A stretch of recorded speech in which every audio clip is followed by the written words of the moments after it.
evening. Hello and welcome to V8 Online's coverage of the Geodesic Racing Oceanic Sprint Championship round number 6.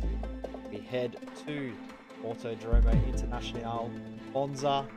Jay Kennedy, Brock Cadet, Coriot in the commentary box. Reese unwell tonight, and Reese is too big a voice to have one to replace. Got two, but in the booth alongside me, as I said, Brock Cadet, as always. Brock, it's going to be a very, very interesting race. Yeah, good to be back again, and quick shout out to Reese. I hope you get better soon, mate, and we can see you on the weekend for V8 Scops. And back to tonight. Yeah, the field is pretty tight tonight across the qualifying sessions. We were chatting before and saying that the midfield is extremely tight with only a few tenths covering them. So throughout the race, as is Monza and always throws up, there is the challenge of the draft and staying in it, but also the pace, the single lap pace of a lot of these guys is very close. So I think tonight we'll see that typical OSC challenge of trying to beat all of those people around you that are just as fast.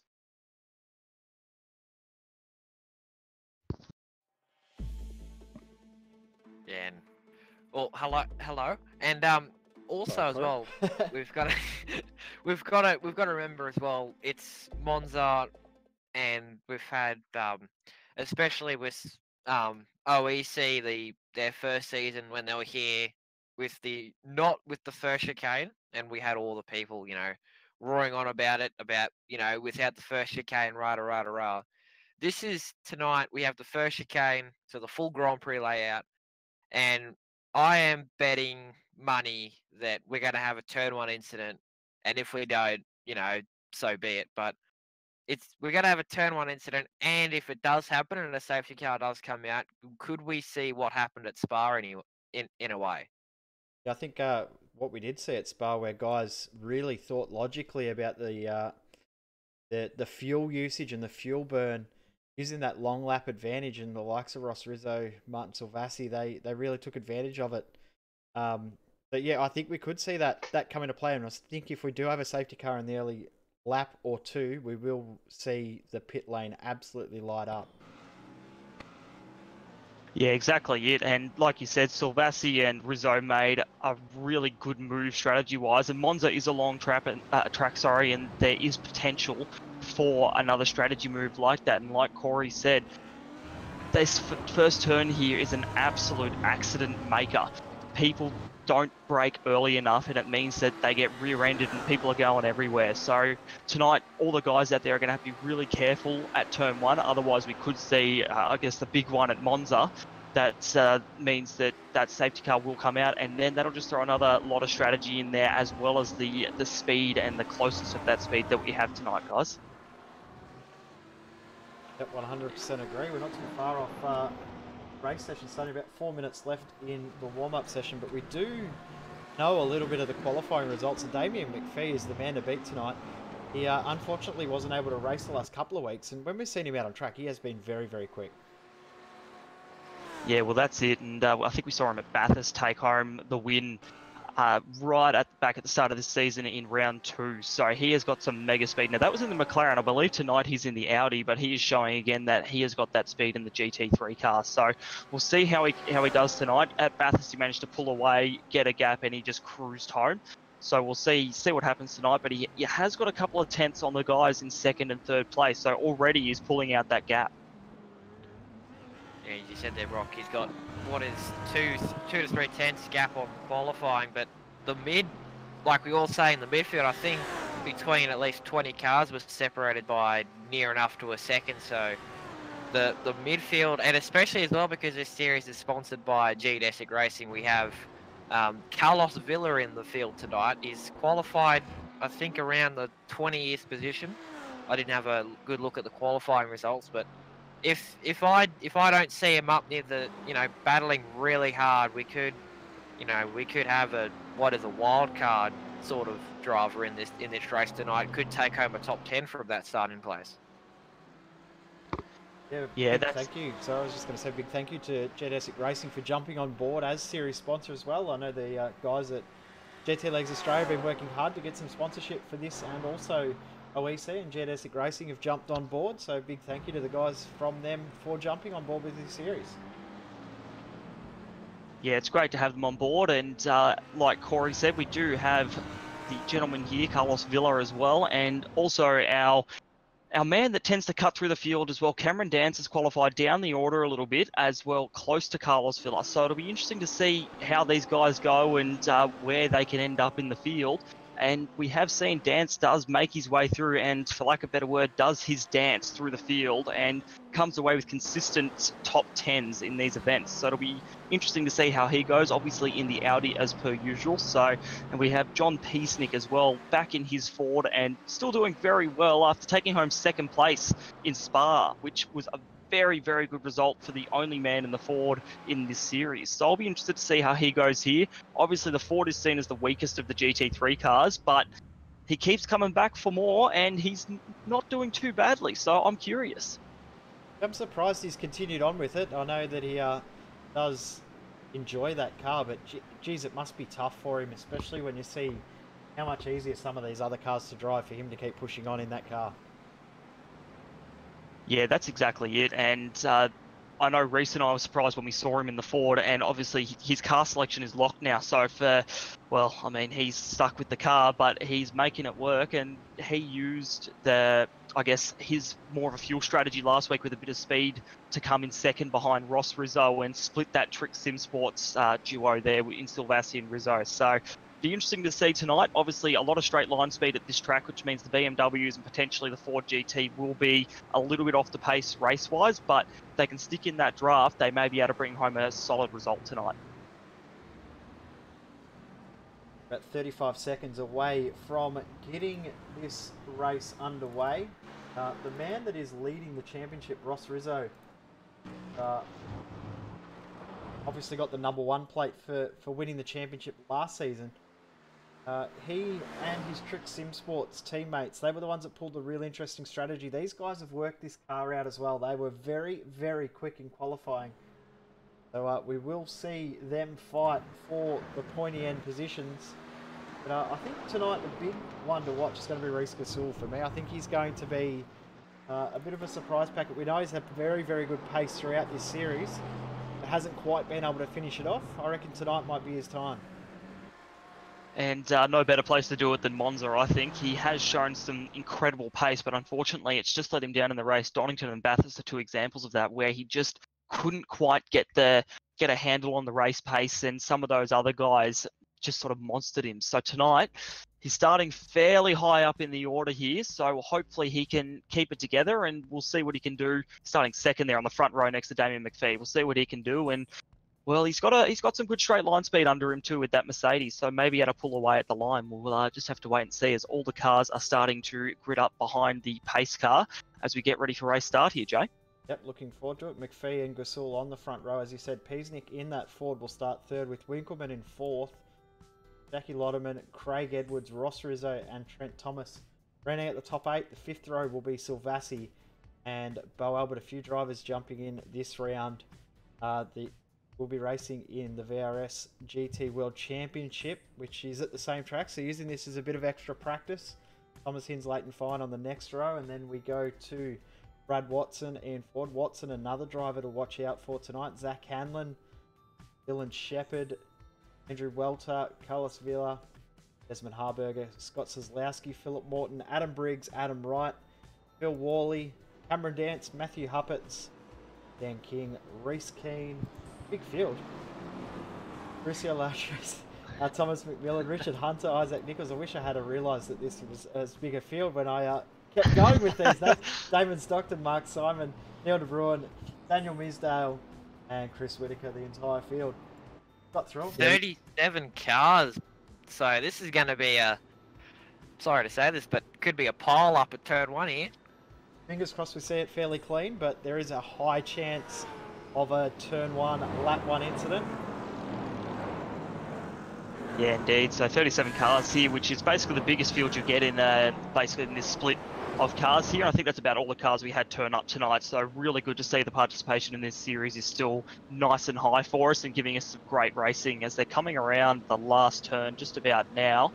All lined up there, all the cars are bunched up. We got a lot of power and a good lot of variety through the field in terms of we've got some Audis, BMWs, a couple of Ferraris, the Ford, Mercedes. So a really good to see that diversity in the GT3 field still hanging around here. And it looks like Damien McPhee has gone. He has gone way early and caught Reece Gasol off guard, and I would say quite a bit of the field too. So we've got Peacenik right there with Gasol, but McPhee is gone. He is out of there at the moment, and we're nearly 3 wide. Here we go, turn 1. Who's gonna crash it? There's 3 wide behind them. There, turn 1 we go. Oh, looks pretty clean. Pretty clean. Peacenik's around. Oh, big John Peacenik! Oh! Peacenik really slow to get away as well. It looks like he may have a fair bit of heavy damage to that car. He's actually going to stop the car because he is too heavily damaged. He is race done, unfortunately, for John Peacenik. That is all over before it started. But away McPhee goes. Gasol right in behind Winkleman in the third. And Scott Kozlowski is slow. He's dropped a couple of spots.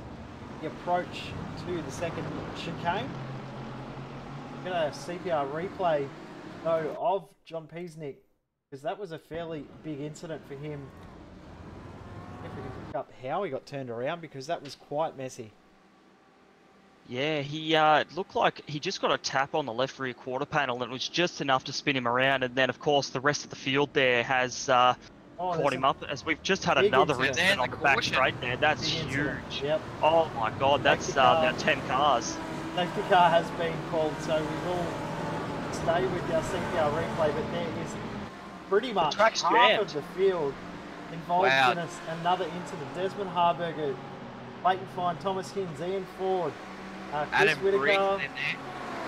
Adam Briggs has got massive damage as well, so his race would be done. A massive train of cars now come past him. Wow.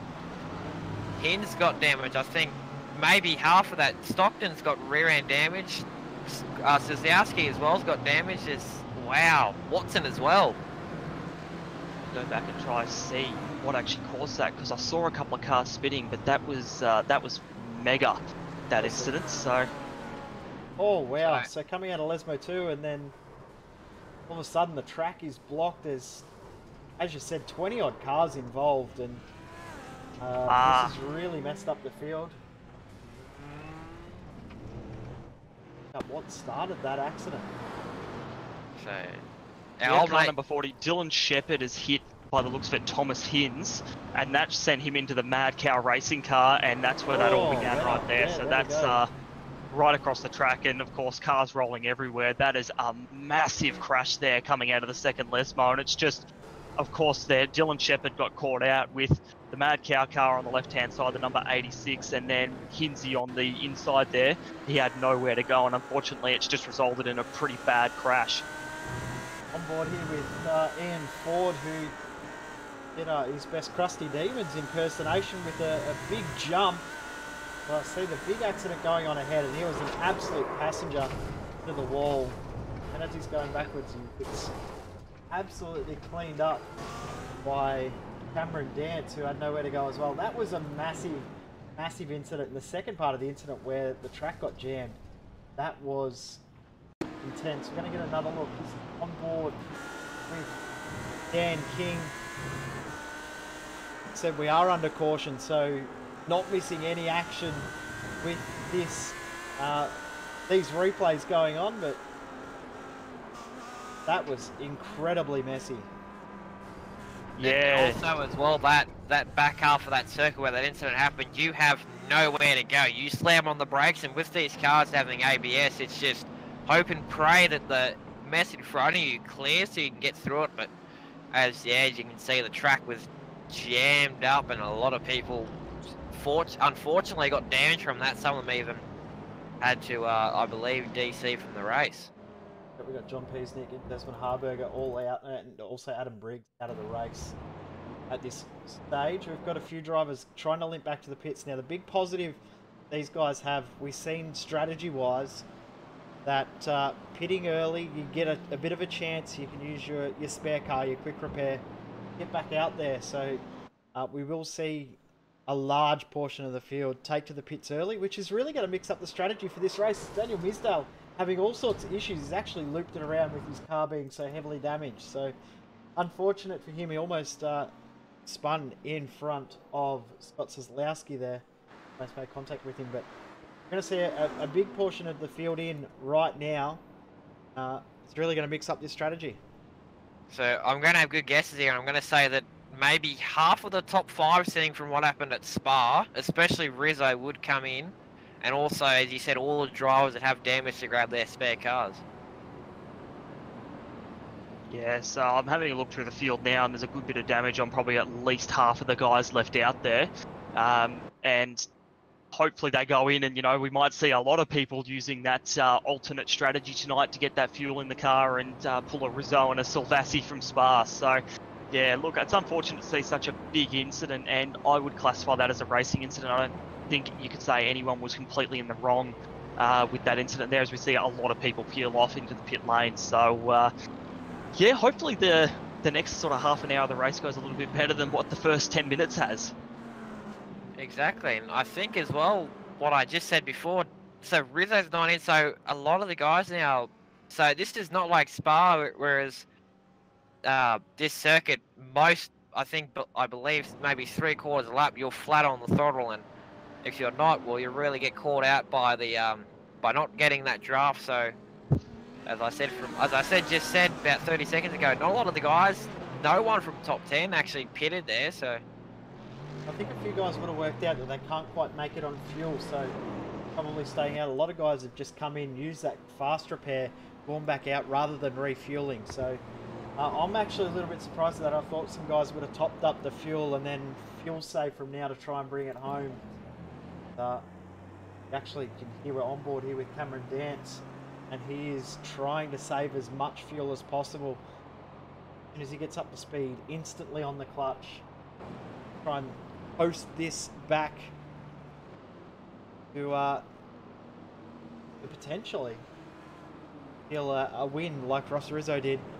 I don't think it's going to quite work. I think the track's a little bit too much 100% throttle in comparison to Spa, especially when we go green. We're probably going to have a couple more minutes on the clock than what we had at Spa. yeah, well, and especially as well, I think one of the biggest movers so far is McMillan. He's got wing damage on the left there, but I heard him, he is clutching it. So he is, even though he didn't pit, he is trying to save as much fuel as he can and get his way up the field as high as he can. Hopefully could steal a top 10 in the Merc. Yeah, so he's obviously he hasn't pitted yet. He's got a little bit of damage there, but from what I saw in the replay, McMillan managed to stop his car before getting too much into that crash there. So he was one of the guys that got blocked after the crash had happened. So yeah, he's in 14th at the moment. 16 places he's made up, which is pretty impressive. Obviously, some of that's from the people that have crashed, but we'll see how he goes once the race restarts. Like you said, he is clutching and coasting to try and save as much fuel as possible. On the topic of fuel, when they have the draft, there is the potential to sort of lift and coast a bit into corners and be able to save a little bit more fuel. I think we will see a fair bit of fuel saving. Sorry, mate. I've just been told, I just had my spotter tell me that they've thrown the caution flag again, so it looks like we're going to keep going around for another lap or two here. I think could actually help if guys are smart here. They may even dive to the pit lane, because when we go green, we're going to have 33 minutes of racing. We know from this season that tank of fuel is what, about 36 minutes. We could see some cars dive into the pits and know that they will make it home. This is going to be really, really interesting now. And I think the reason why they threw that yellow flag is because Adam Briggs was between the pace car and the leader, so they didn't throw they didn't wave him by the pace car by the look. So I don't know officially, but that'll be a good guess for that one. I think he actually come out of the pits in between the pace car and the leaders. We'll see if anyone dives into the pits. And it doesn't look like anyone out of our top group is jumping in. Here we go. No, I thought that we were going to see Ross Rizzo in to try and make a bit of a bold move. A lot of fakers. Huppers is in. Huppert, sorry, he's in with the Ferrari. He's the only one in. Oh no, we've got Desmond Hardberger and also Mark Simon is in. And also the damaged Leighton Fines in as well in the Mad Cow car. And Hinz is in. So here we go, we've got some more cars coming in, but I think that might be all it. It's a good play by some of these guys. I mean, for guys like Fine and Hinz who have already been damaged and either come in or they they weren't going to be able to continue the race on anyway with their level of damage. They might as well come in and just top up, make sure they've got enough fuel. And like you were saying, Jay, we've seen that these guys, they can make a tank of fuel last about 36 to 38 minutes, depending on their lap pace and how well they can save fuel. So here tonight, these guys, we should keep an eye on them through the night because we could see something special from them at the end of the race. Could we see these guys at the front now make it without stopping? That could be what's going on. There's a fair bit of slow coasting going on in this lead pack. That could be what's going on. These guys are saving absolute maximum fuel to not have to stop in this race. Yeah, well, that's it. And these guys, I mean, like you said, we've got about 34.5 minutes left in this race now, and considering we didn't even get a full lap of racing in, it means that all of them, you saw as soon as that safety car went, Damien McPhee at the front of the pack was already backing them up and saving fuel. So he knows what his goal is for this race. And like you said, Jay, they could well make it with good enough fuel saving. And yeah, obviously we know tyres don't go off in these races. So they just need to make it to the end on fuel. And well, by the time we actually go green again, it might be half an hour left in this race. They could well make it last. One car that is not saving fuel is the pace car. It is revving so high. As per normal, the car racing pace car does not know, that driver does not know how to change gears. He just leaves it in first and away he goes. But nor let it off the brake as well. Yeah, he's not the most confident driver, is our pace car driver. But we're now coming up. We will go green this time by, will leave us around about 22 to 21 laps of green flag running, which now means that this is turned into a true sprint race. Yeah, I'm excited. This is going to be interesting. And this is, well, OSC has never failed to disappoint, and this has just thrown another spanner in the works, really. And it's going to be interesting to see, can these guys make it, or do they have to keep fuel saving? We saw in Spa, a lot of guys pitted on the very last lap, like second last lap, excuse me. And that meant that they just had enough fuel to finish, but the safety car went for less time, I think, in Spa now comparatively to Monza here. So it's going to be very, very tight on fuel. But these guys, if they know what they're doing, we may just well see them make it to the end here. Yep, the smart operators would have already worked out exactly how they're going to play this in regards to fuel strategy. Will they have enough to get it home? If he backs the field up, we will see the pace car jump into the pits. Your racing team driver will lead the field away. Big run up to turn one. Drops it back a gear to get ready to go, and away. Good jump. Oh, we saw that the field behind him just checked up, and here we go. Green Good flag did well there. Yeah, good job from the Winkleman missed it a little bit. But Jackie Lotterman, very, very good job. Very far, we stayed clean into turn one. Turn one was fairly clean the first time around. Go through take two, side-by-side action, but it looks fairly clean for the most part. Back of the field, staying fairly settled. Yeah, all being a bit nicer to each other, it looks like. So looks like we've gotten through there fairly cleanly, which is good to see. So we're on to the next set of corners here as they all come flying down the straight. McPhee has still got a fairly nice lead here, and it looks like they're all going to stay line astern. In the background, we've got a little bit of action going on, but nothing too crazy. Yeah, they're all single file through and now they're all coming to the Lesmos here. Gasoul's lost a fair bit of time too, coming out of the chicane. Coming up to the Lesmos, he was very, very slow. And Winkleman now looking to take advantage. Actually, it looks like Gasoul's got a slow down. Yeah, he's got a slow down here. So he's going to have to check up. He's going to lose a fair bit of ground on McPhee. And this helps McPhee absolutely jump away. Rizzo trying to make a move on Albert, but not able to go through because he's able to get on the brakes. So just got Gasoul being there. So sorry about this, Jay, but car 43. Sorry. Car 43. So Dylan drive-through penalty for car 43 for causing that incident. So that's Dylan Shepherd there. Shepherd was the one that made contact into the rear of Thomas Hinds. We thought maybe could be seen as a racing incident, but I guess the race control have decided that they don't want to have too many of those incidents in this series. Oh, McMillan sideways. Oh, he just aimed it. Wow. Oh, he's going to come back on. Watch his rejoin. Yeah, that was a bit dicey there. That could have been all over Red Rover. So he's rejoined there and will keep going. But I have a feeling that could have something to do with that bent rear wing, and the car is just not going to be as settled in corners that require some downforce. On board with Cameron Dance, side by side with Dylan Shepherd. Shepherd goes through under brakes. Of course, Shepherd will have to come to the pits for that pit lane penalty. Just behind as well, Carlos Villa just through on Reece Keane. Yeah, some good racing going on here in the early stages after this safety car has gone in. The field is still fairly compact as we've got McMillan having a look on Richard Hunter, I think it is. He's waving back and forth, and McMillan's hit the wall. Oh. He's hit the wall there and he's shot across the track into the sand trap. That was major. He's got it back on. What a save from McMillan. That was immense. Two saves in the matter of 4 corners. I think he might have to bring that car in soon. That car looks even more damaged than what it was before. He hit the arm.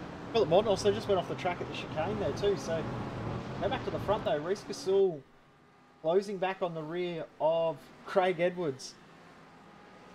McPhee's pulled away from Winkleman.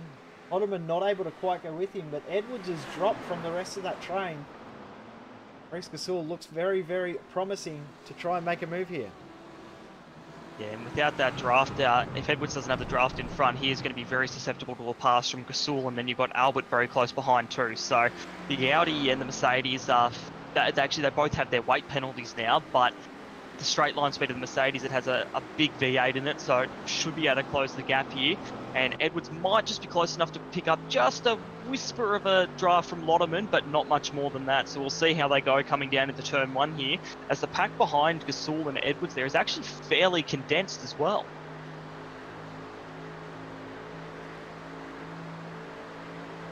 And we're watching here as they come down into turn 1, and Gasol's actually pulled out on the side of Edwards there, and he's taken it down the inside. They're going to be side by side into turn 1, and Gasol has gotten that done as Edwards, he tries to get out of the way. Albert's going to have a little sniff there, but he's going to keep it behind for the time being. So Gasol has gotten through, making up for that mistake that he made with the slowdown, and he will continue on to try and get up to the back of Lotterman, while Winkleman and McPhee are still fairly the same time apart. Big crash back in the field of the chicane. We've got the whole field bunched up.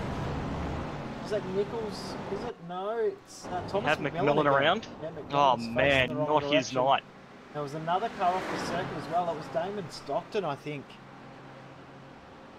And they've just hit the wall before the braking point at the chicane.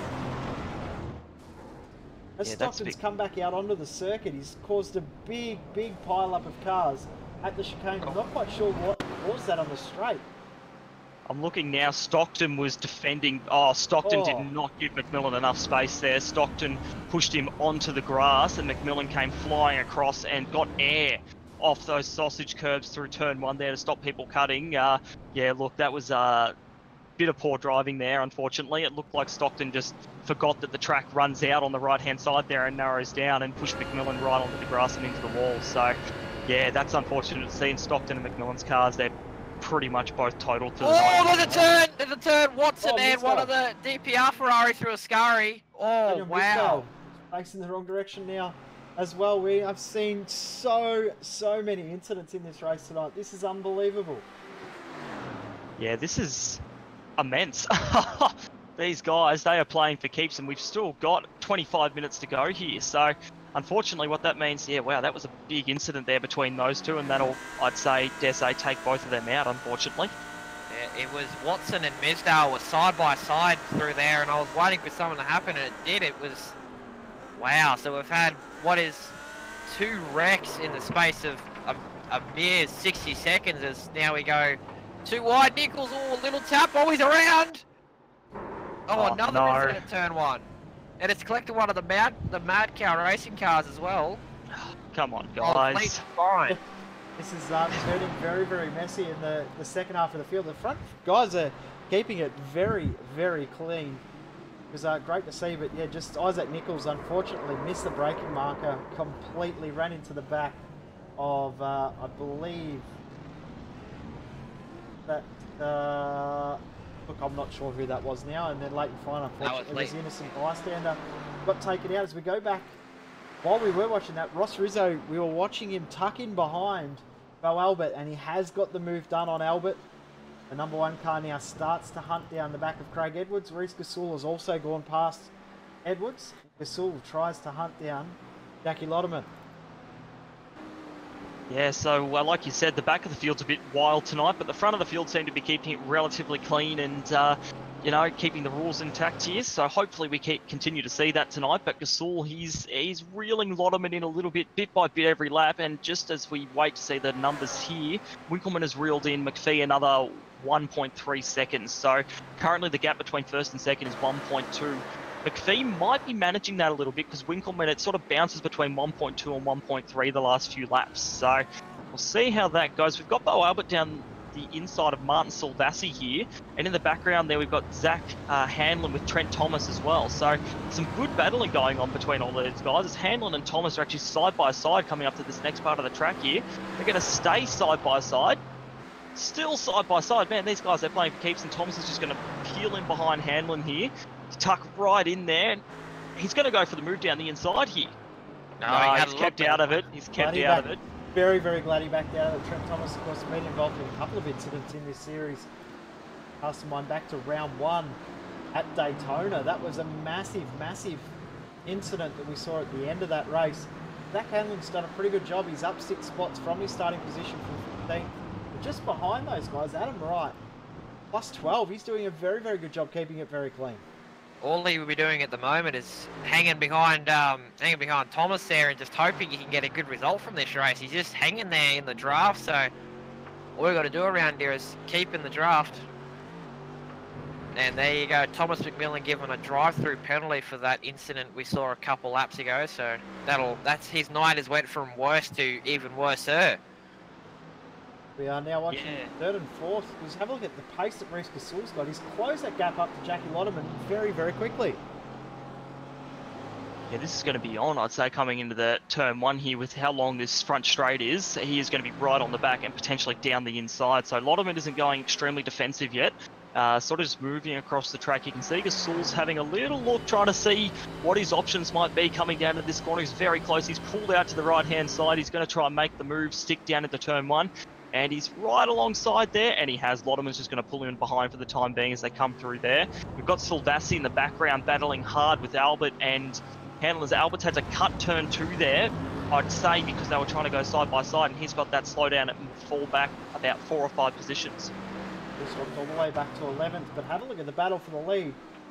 Said that McPhee might be managing that gap. Well, if he was managing it, the management may not be working because Winkleman is now well and truly in the draft, well and truly on that rear bumper of the Pure Racing Team Audi.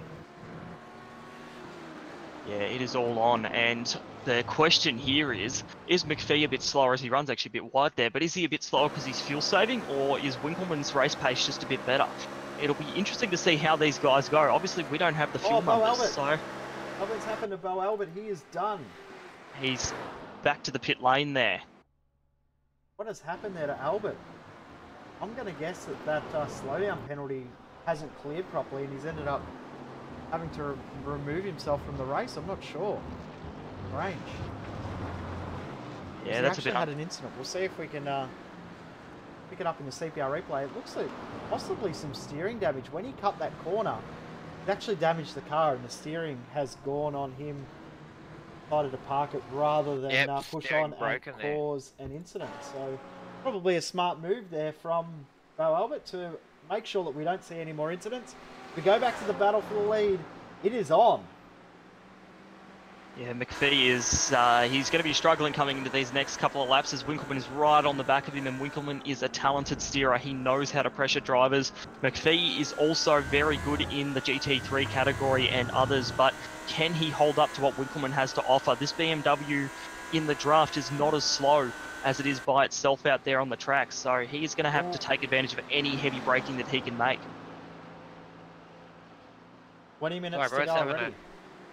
So, I was having a look, at the battle for 11th place with Cam, Villa, Worley and Ford, and Worley had 2 wheels on the grass of the braking zone at turn 1.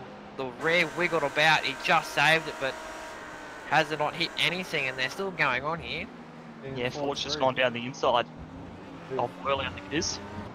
That was well done there, and Ford, well done by both guys there. Ford getting the move done, and Worley being aware of what's around him and making sure that he didn't turn in and take forward out there. So well done to both those guys. Saw as well, Trent Thomas and Adam Wright side by side, and Zach Hanlon taking to the extreme alternate line through the middle of the Lesmo turns, out in the dirt, bouncing through the gravel. Managed to gather it back up, hasn't lost any time, but we'll go back to this battle for the lead because Winkleman is well and truly in dive bomb range now. I don't think we'll see anything into the carousel, but I wouldn't be surprised at the turn 1 chicane. Something big is about to happen. All he's got to do is get the run out of here and get the draft and hopefully try and say to himself, I'm just going to send it here, but comes out the last corner. He's 3/10 behind. I think got a run. Yep, here comes the draft. Can you get it though? Yeah, he's right there. We've seen Gasol did it on Lotterman just the other lap, and he's going to pull alongside here. The difference is who's going to break the latest. They're both battling hard in there. He's going to have to concede there to McPhee, and yeah, it's going to stay McPhee in front for another lap, and Winkleman's going to be a bit slow out of there because of the line he's taken. So another lap around, he's just going to keep looking at the behind of that Audi.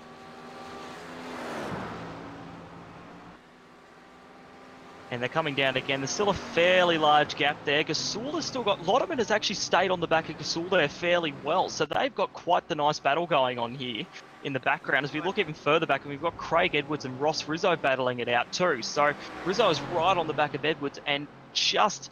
it looks like he really wants to get around him there as they both run a little bit wide as they're coming into the first Lesmo now. Just getting a CPR replay of Zach Hanlon got passed by Trent Thomas, and then a little bit of a bump from Thomas into Yeah, he did have Hanlon, and a little bit of a slowdown penalty for Hanlon. So Thomas and Wright go through. Hanlon drops back to 10. Yeah, he did have a little bit of a moment through Ascari, Hanlon did, and now he's within draft range of this battle pack for 11th, which could become the top 10 here very shortly.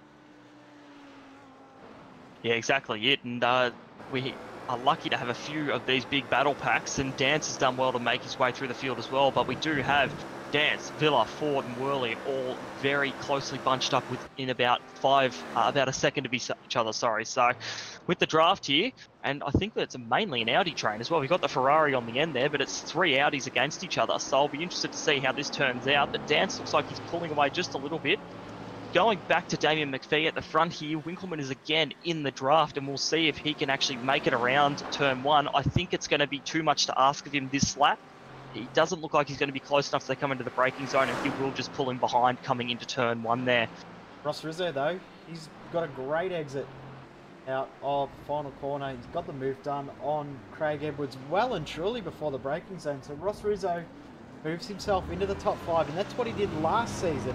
Just kept chipping away at decent results, solid finishes when he didn't quite have the outright pace. He's done it again this season, and he leads the championship by a decent margin. Another top 5 would really, really help him in his course to go back to back. Yeah, well, Rizzo really needs to focus on finishing races, and you know, he can't make any silly moves, because if he doesn't finish a race and loses a bunch of points, that means more work for him coming towards the end of the season. And we are past the halfway mark, so it's getting shorter and shorter time to make up points. You need to be getting as many as you can. McPhee's run off the track. Here comes Winkleman. Winkleman with a great exit out of Lesmo 2.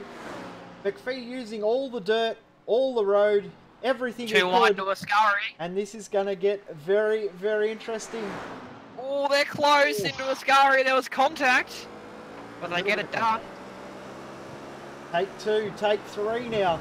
And have a look at the better run that Winkleman got out of the exit of Ascari. Going to get the run into the final corner. Great battle for the lead here. Yeah, this is what Winkleman had been waiting for. He was just pressuring him into that mistake, and now he's going to go up the inside here, but still may be susceptible to a pass coming onto the main straight. McPhee is still very close there, and he is going to have to defend hard or just accept that McPhee is going to get passed again. So you can see here Winkleman is already taking that white line, making sure that McPhee cannot get past him. So that is the pass for the lead, ladies and gentlemen. We have got Trick Sim Sports in the lead here, but McPhee is going to try go. He's defending hard, but McPhee's got it down there. We'll see if they can make it down to turn 1. McPhee is looking like he might take this position again, but no, Winkleman tapped hard against him. They've tapped hard. McPhee's off in the sand there, and Winkleman will take the lead for the time being, but these guys are playing for keeps tonight. This could be another send move here if McPhee's a bit angry at that one, because that was a bit of a bump and squeeze off the track like Marquez and Rossi last weekend at Argentina. We can see a send. No, he keeps it behind. They're sensible. bit wide there for Winkleman. He needs to be driving better than that. We got McPhee right on the back of him into the first Les mode. There might have even been a little bit of a tap there, guys. There. Oh man, McPhee is not happy with himself for making that mistake and is right on the back of Winkleman wanting to get it back again. He is so close to the second Les mode there as they come onto the straight. We're gonna see another two wide move side into Ascari here if the McPhee can get the draft. Gotta be careful too. If these guys keep fighting too much, Reese Gasul will be right in this battle. And 40 I think minutes to go, still a little bit to go in this race. And I think McPhee, just thought about that because he was going to pull out for a move and pulled back in because this could be a possibly three-way or four-way battle for the lead if they keep going. Yeah, we've seen Gasul has some pretty good pace at Monza, and he did qualify second, made that mistake, but has fought his way back to third. So these guys here, we may well see McPhee try and make another move around Winkleman coming into turn one here. He is certainly close enough to do so, and with that superior power of the Audi, we may well see it happen again. Winkleman has not gone as defensive this time. He's just driving down the middle of the straight, trying to assess his options. Gasul is looming in the background in that Mercedes GT3 car, ever getting closer, only 1.6 seconds off the lead. McPhee, I think McPhee's fuel saving. He's stuck right behind Winkleman then. There is a good chance McPhee is trying to fuel save to avoid having to stop there, guys. Yeah, I wouldn't be surprised if he does just tuck him behind for a few laps. Use that to save fuel now and potentially guarantee himself of making it home. If they are still borderline, it's no point fighting. Might as well work together, especially when Reese Gasul is looming ever larger in their mirrors now. Well, here's the thing, Jay. It's going to be, what if my calculations say right, a 22-lap race, so they've only got 8 laps to go here, so... Oh, McPhee's backed way off there. I think he's got a slowdown or something else is wrong. Yeah, he's fallen off the pace a lot through there, so he may have gotten a slowdown similar to what Gasul got, but now he has got Gasul to worry about right behind him there, and Winkleman can fly off into the distance. So this is exactly what Winkleman would have wanted for the last 10 minutes of this race here, 13 minutes, sorry. And Gasul is now all over the back of McPhee and looking for ways to get past him as they come through Ascari, but for now, McPhee will maintain second place and has got some work ahead of him to catch up to the back of Winkleman. 1.6 seconds separate first and second at the moment. McPhee's got Gasul right behind him, so he can't really start fuel saving now. Gasul has a look into the last corner. No, he doesn't have a go at it. So he's going to keep on. Gasul's going to keep there for now, but he's looking racy and he looks like he wants to get around. I don't know if fuel saving is the first thing on his mind. But he's right in the draft there. Mercedes probably got a little bit of straight line speed over the top, and there's a little bit of weaving there as McPhee goes heavily defensive, and Gasul's going to try to go around the outside here. Don't know if he'll be able to make this move stick, but we'll watch and wait and see. He's going to try stick there, but no, McPhee's going to grab that with that superior line through there, and Gasul's going to get a very bad run out of that corner and give McPhee some breathing space there.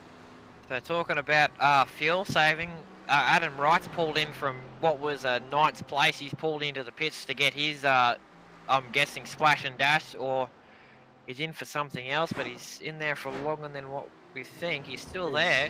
Not for a very, very long time is Adam Wright, so possibly some other sort of issue for Adam Wright, unfortunately. He was doing very, very well.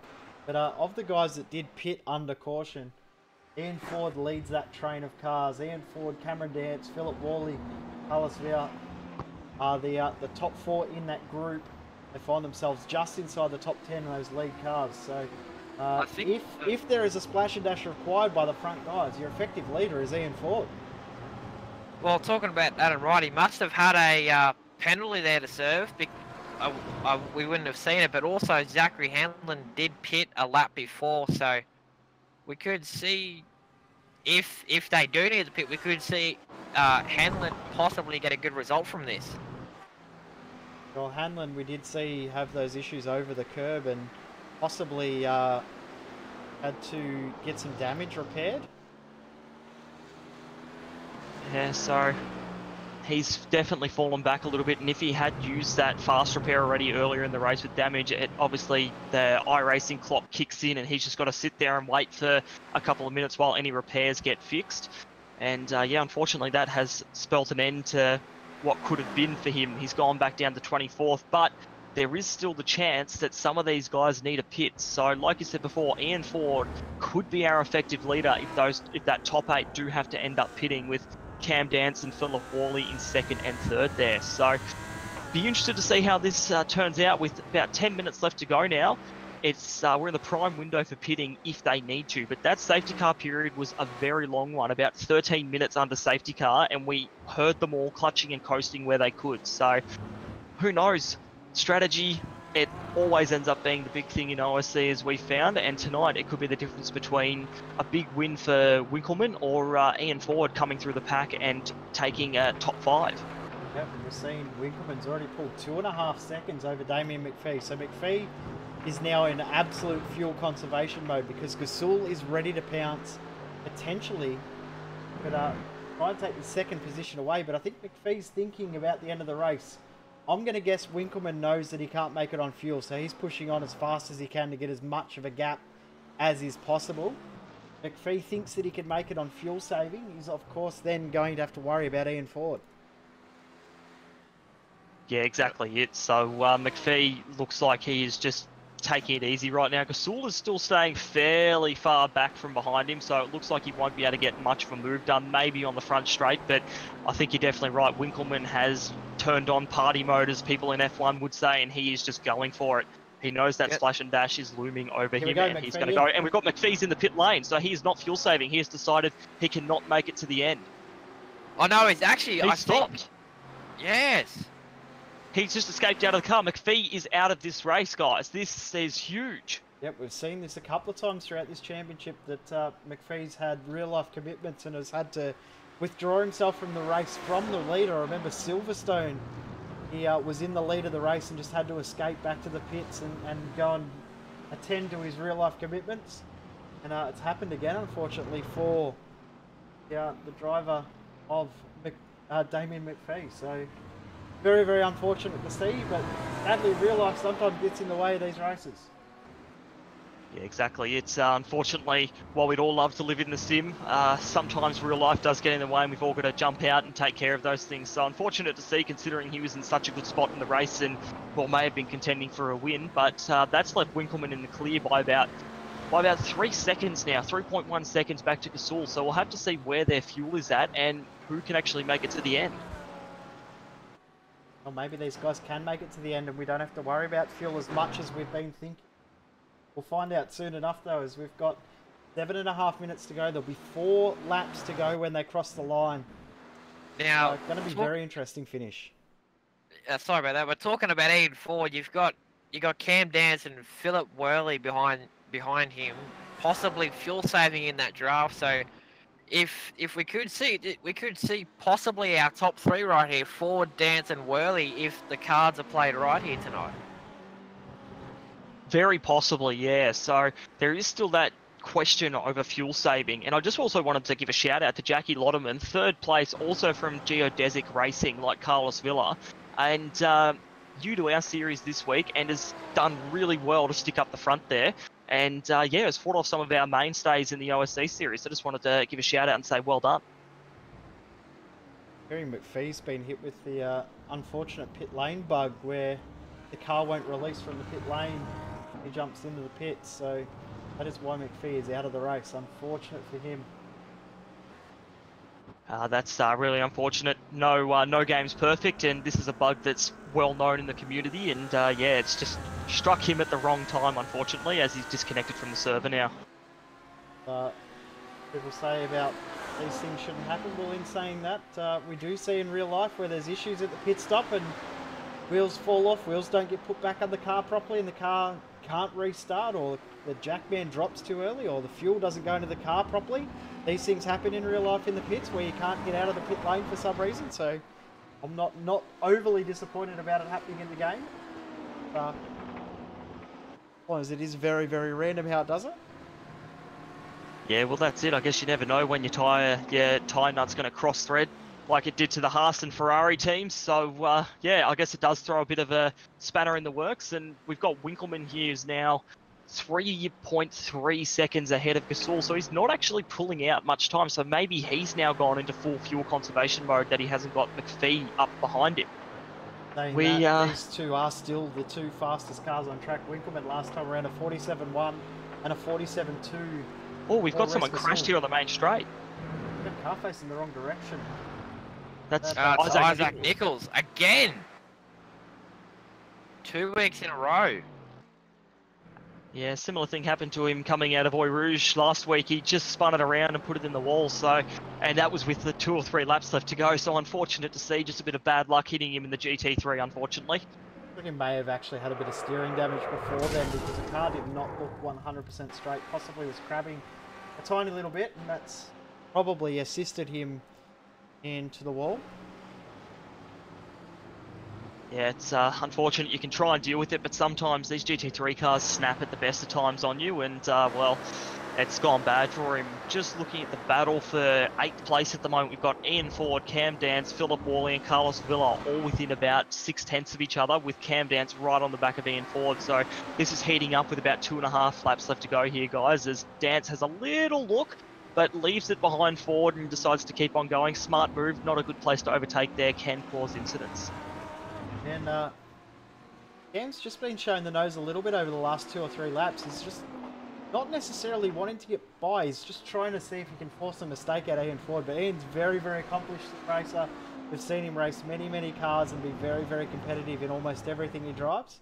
No surprise to see him doing quite well in the GT3 Audi at the moment. But I'm going to draw our attention back up the field a little bit because the battle for the last spot in the podium is now on. Ross Rizzo has closed up that gap. The man with the #1 plate is catching up to a new man in the series. Hopefully he can get by him and grab a podium here. Yeah, he's nice and close, and we've got a couple laps to go, but they're both... Oh, no! There we go. So Lotterman's in the pits, and we've got Edwards has followed in there. Silvassi has come in too. Oh, wow! In as well. That is again Rizzo is out front. Again, wow! So Rizzo's now the lead of the race, but Ian Ford, Cameron Dance, Philip Worley, Carlos Villa. This could be the battle for the lead if Ross Rizzo comes in. 2 laps to go. And Rizzo has not pit, just for our viewers to keep track. Rizzo has not pit yet, so he may not have the fuel to get home. So what we're looking at, as Jay said, Ian Ford, Cameron Dance, Philip Worley, Carlos Villa, the battle for the lead could potentially be on here if Ross Rizzo has to pit. What a change in this race. 15.2 seconds separate Ross Rizzo and Ian Ford at the moment. This could, if he wanted to, save enough fuel to get to the end, but 2 to go. This could get interesting. Reece Gasol coming out right beside Richard Hunter, and Hunter and Gasol come together at the chicane. This is for effect. This is for actual position out on track. Richard Hunter is in 7th position. Gasol 8th. Philip Morton in 9th. Yeah. Other 2 drivers, Gasol's just come out of the pits. The other 2 drivers pitted under the safety car. It's all settled itself back down once again. But Rizzo leads. He's got a 15-second lead over Ian Ford at the moment. See if Rizzo comes in. The question for Rizzo is, can he fuel save, and is it worth it? If he isn't sure if he can fuel save, if he runs out of fuel and can't finish this race, no points awarded. So he has to make it to the end of this race to pick up that points haul. Might it be worth going in? He's got, back to his rivals that he was racing before, he has got a fair bit of time, so he might be able to still come out in a fairly good position. Here he comes around. He's in. He's in the pit lane. So, ladies and gentlemen, we have the battle from 1st through to 4th now is Ian Ford, Cam Dance, Philip Worley and Carlos Villa coming around onto the main straight now. Ian Ford has pulled out that gap a bit on Cam Dance, but Villa is right on the back of Worley as they come onto the front straight. 1 lap to go here tonight. Yep, Cam 8 Dance. seconds on the clock. Here we go. This is on. Dance not quite close enough to get a run. Don't think we'll see a move happening yet. Rizzo's away. Where will Rizzo come out? 3.5 second stop. Winkelmann has gone by. Worley's having a look at Dance into turn 1. No, he doesn't do it. Oh, and Villa's there as well. He's gonna get the issue, but no, he doesn't get it done. Rizzo's going to come out just beside Reece Gasol. They're going to go side by side into the chicane. Will it be clean through here? Looks like they've given each other enough room. And Rizzo's got the jump on Reece Gasol purely from the pit stop. Wow. That's good on him. He's sitting in 7th at the moment now. So let me just point this out to you guys. First place, plus 13 positions. Second place, plus 23. Third place, plus 21 positions. That is immense. That is crazy. This battle for second is absolutely on. Worley and Villa right behind Dance. This could get very ugly real quick here. And Winkleman's gained 2 seconds on this battle pack for second in the last half a lap. So can't discount Winkleman at all. But here comes Villa around the outside. And they're going to go side by side under the oval. Oh, no, don't make it 3 wide, boys. Jeez. Dan's Villa 2 for 1. Round the outside, gets 2 in one corner. But is Dance Dance out going of to fuel. lose 2 in 1? Dance is out of He's lost fuel. the podium. Dance is out of fuel. He is not going to make it home at the moment. He's clutching to get it home. Will Ian Ford be able to make it home? Has he got enough fuel in the tank? Well, he's coming through the last corner now. If he runs out now, he's lost his chance to win it. But he comes through the last corner, and Ian Ford, what a race, what drama. He's going to come out and he's going to win OSC at Monza. Second place is going to come to Carlos Villa. Third to Worley, and fourth will be Winkleman. Winkleman ahead of Dance, just makes it home. Ross Rizzo's going to come home in 5th. We've got many cars back in the field, out of fuel. You can see there as well the Trick Sim Sports car of Martin Silvassi. Reece Gasol as well. Andrew Welter, who's out of fuel. Wow, what a race that was. Reece Gasol was clutching over the line as well. So even though he pit, he was just about out of fuel. So holy moly, guys, that lit up in that last couple of laps with those pit stops happening. So congratulations to our podium, Ian Ford, Carlos Villa and Philip Worley. Well done on the strategy. They played that beautifully. And we saw a similar repeat of what happened to Rizzo and Silvassi a couple of weeks ago in Spa, except on a bigger note here with 4 guys battling for the top position coming into that last lap. What an epic end to this race, guys. That was phenomenal. I think the big thing too is some of those guys that come into the pits, they were forced into the pits and then made it work for them. And as we've said before, the strategy in these races, the fuel that you have to use and the way you need to play these fuel numbers really opens up many strategy options. So big congratulations to the entire field who were probably thinking they were well and truly out of the race on lap 1, being blocked on the track. They've come up and have filled up a large portion of the top 10.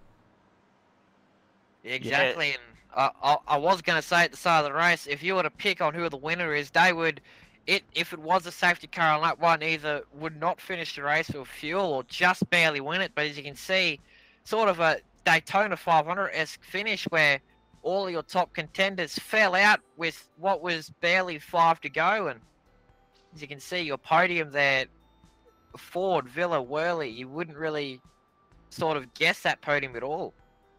Run through the official, unofficial results.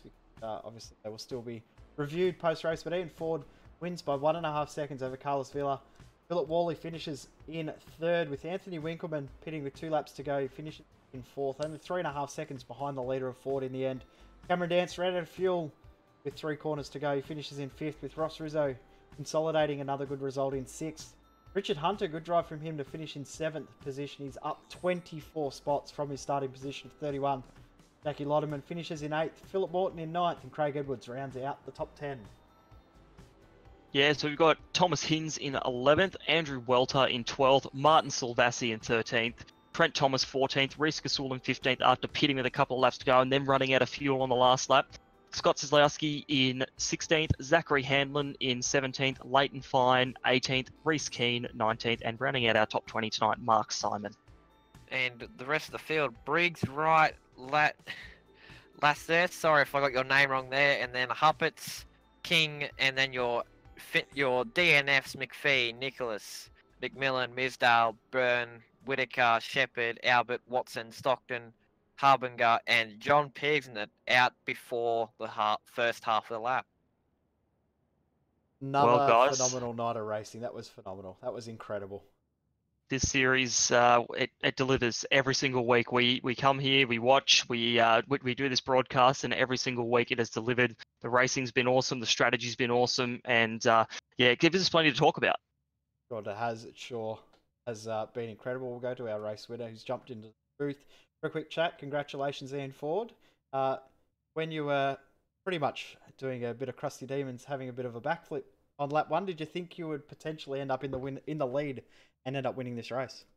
No, not really. I climbed the fence there pretty early on, and thought that was day done. I just pitted in, hoping for the best really in the race, because it's just basically a dress rehearsal for the VRS World Championship races, and to come out with that's amazing. I thought that I was at the lead of the pack of cars that had pitted already, so I just hoped that I could stay there with the pace that I had, and yeah, bloody amazing. We know you've been pretty good in the past in regards to fuel saving. Were you pretty much minus 100 for as long as you could until you knew you had enough to get home? Just picking which battles to jump into straight away and which battles to just roll out and just chill out for a bit, because there was a few times where I caught up to a pack of cars, like 4 cars battling, and there's no way you're going to make it through that with one move, so may as well save. Talk about VRS World Championship coming up. Pretty good dress rehearsal, a decent field of drivers to work your way through tonight. Yeah, absolutely. It's good to see such a competitive field, and everyone rocked up, and we're giving it our all in qualifying, and yes, we're obviously going to need to tweak the car a little bit more so we represent Australia a bit better in the World Championship race. But otherwise, I think we know which direction to go, and yeah, I think the team's going to do pretty well. We better let you thank who you need to thank before you head off. Definitely Zach for sharing his setup. It had a few more secret tweaks than mine did. Logitech, GTI, and also VRS, I think. It's been a long time. I haven't done much racing. Yeah, we haven't seen you in the booth for a while, but good to see you back, and congratulations on picking up the win. Cheers, boys. Thanks. Rock, we've got you standing by with Carlos Villa. Hi, Carlos. Hey. Congratulations on second place, mate. You made up 16 positions. That is a mega effort for your first time in OSC. How'd you feel the race went for yourself? Totally unexpected, to be honest. The yellow flag caught me off guard a little bit, and I ended up getting caught in that mess. And I had front left damage, so I ended up having to force pit, but the fuel window ended up working out enough where Cameron and I came out at the same time, and I just stuck behind him trying to save fuel. And halfway through the race, I realized that the number had already changed, and we were good on fuel. We were tight, but we were good. And the rest of the front pack had to pit still, and we were within that gap. So it just ended up coming up at the end. So really, really thrilled with the result. That's great, mate. Yeah, you did really well, and obviously that fuel window just worked out for you. What do you think of the racing tonight, being your first time in OSC? Did you like the people you were racing against and think it was a good field of competition? Oh, absolutely. I've raced with several of these guys already through the official series and all that. Pretty good terms with Damien McPhee for a couple of years now. So the field is definitely strong. I know Dan, who's my teammate, has been in this series for a while now, and he always talked highly of it. So we kind of needed to check it out for ourselves. It definitely delivered. Oh, well, that's great. Now, did you have anyone you wanted to thank or any shout-outs you wanted to make? Yeah, just a quick shout-out to Massimo and the guys at Cube Controls to helping us get through all of this year and really becoming a great partner for us, SimLab as well. They've done a really good job for our team and getting us to get some recognition now. And obviously all the guys at Geo who, we've been through so much for the past 9-10 months since we started this team, pretty much as a joke. When we left our previous team, it's become something kind of snowball into something so big that we're even now helping sponsor this series, which I think after me running it today, it'll definitely be longer than just the season, I'm sure. Yeah, well, we appreciate you coming along, and we thank you and your team for your support in Geodesic Racing, and we look forward to you guys being on board with us for the rest of the season and hopefully future seasons, mate. Congratulations. Yeah, thanks. Cheers. See you in a couple of weeks. Wrap up our interviews with Philip Worley. Congratulations on a very, very good podium. Probably a very unexpected one, but nonetheless, take it when you get it. Yeah, absolutely, boys. Yeah, that was a crazy start to the race. I did not expect that big wreck in front of us, and then the safety car sort of worked to my advantage. I took my fast repair, and Bob's your uncle. I'm on the podium. When you were pitting on lap 1 or lap 2, I should say, did you think that you would be anywhere near the podium, let alone being on the podium? Nah, I thought my race was over. I had my fuel stop still ready to go, thinking that it was going green, and then we had the delayed green for the lap cars, and the boys told me halfway through that we only had about 12 laps left, and I had 11.2 laps worth of fuel, so it went in the max save and just stayed behind Cameron and hopefully using the draft as much as possible. How did you feel when you saw Cam getting on the brakes coming into the chicane on that last lap when he ran out of fuel, or pretty much was out of fuel? Is that a bit of a heart attack moment? Yes, absolutely. Yeah, I thought I was going to drill him and ruin both of our races. I thought he was going to get home comfortably, and yeah, it turns out he lost the fuel at the end there, so that was a bit sketchy, but it turned out alright. I'll take the podium nonetheless. Congratulations to you. We better let you thank who you need to thank before we let you go. Just all the boys at DPR, they kept me calm and kept giving me the good numbers that I needed to know for the fuel, so that was great. I'd like to thank them. Well, congratulations on a very solid podium. Well done, and we'll no doubt see you in 2 weeks' time. Thank you very much, boys. Well, boys, what a race! Yep, that was phenomenal. And also as well, we're now past the halfway point of the season, so championship wise, it's going to get very interesting as we go into round 7. 2 weeks away? At 2 weeks, we head to Sebring.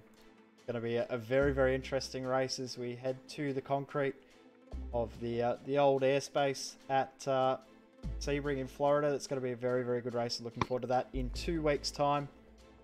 Brock, thank you for jumping in and staying calm and enjoying yourself as you do every week. Corey, thanks for jumping in and helping me replace Reese as well.